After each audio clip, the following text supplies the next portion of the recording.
सो hey guys, कैसे हैं आप सभी लोग। दोस्तों, डिस्ट्रिक्ट कोऑपरेटिव बैंक का एग्ज़ाम जो कि नोटिफिकेशन के अकॉर्डिंग कहा गया था कि मई और जून में एग्ज़ाम हो जाएंगे। तो अगर हम मान कर चलें कि जून के लास्ट में या जून में अगर इसका एग्ज़ाम होता है तो आपके पास लगभग एक महीना है अपनी तैयारी अच्छे से करने के लिए। अब इस डिस्ट्रिक्ट कोऑपरेटिव बैंक में बहुत सारे ऐसे बच्चे हैं जो पहली बार बैंक का एग्ज़ाम दे रहे हैं, तो उनकी तैयारी भी चल रही होगी। उनको डायरेक्शन की ज़रूरत है, बहुत सारी चीज़ें बहुत लोगों को मैंने खुद इंडिविजुअली बताया था कि क्या आपने पढ़ना है क्या आपने नहीं।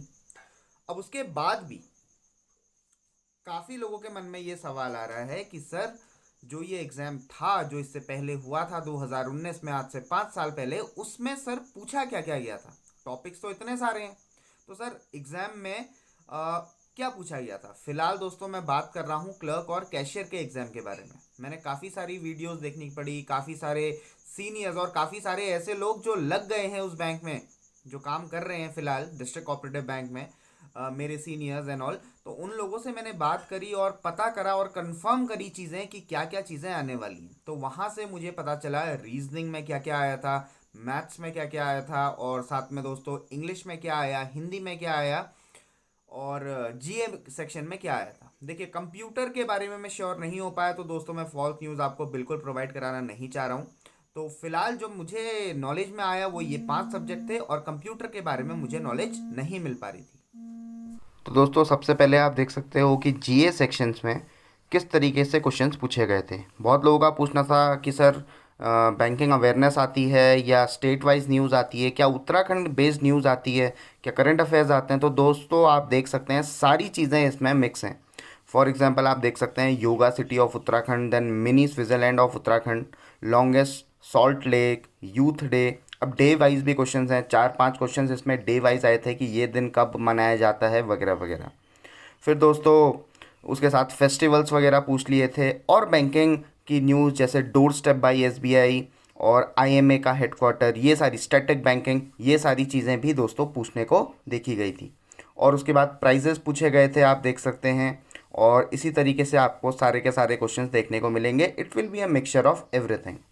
और इसी के साथ दोस्तों कुछ क्वेश्चंस और, जैसे हाईएस्ट पीक ऑफ उत्तराखंड, उसके बाद जो योजनाएं हैं अलग अलग, यूनेस्को से कौन हरा, आप फेस्टिवल देख सकते हैं Tansen festival. So all these type of questions were asked in general awareness sections. दोस्तों इसके बाद बात करते हैं रीजनिंग सेक्शंस में क्या क्या आया था।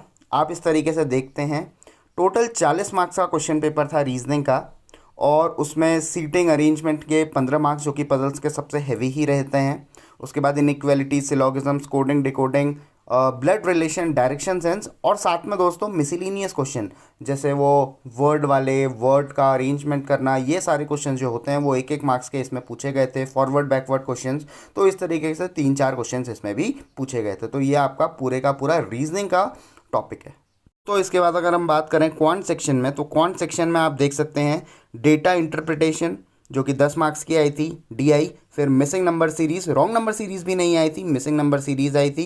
एंड दोस्तों इसके बाद सिंप्लीफिकेशन पूछे गए थे, अप्रॉक्सीमेशन नहीं बल्कि सिंप्लीफिकेशन। और साथ ही में दोस्तों 10 मार्क्स का अर्थमेटिक पूछा गया था। और अर्थमेटिक के और भी टॉपिक कुछ मैंने लिखे नहीं हैं, जो मैंने लिखे हैं उनके ऊपर तो क्वेश्चंस थे, लेकिन बाकी के क्वेश्चंस का मुझे पता नहीं लग पाया था। बट फिलहाल आप देख सकते हैं कि ये सारे क्वेश्चंस जो थे वो 40 मार्क्स का क्वांट का सेक्शन बनाया था।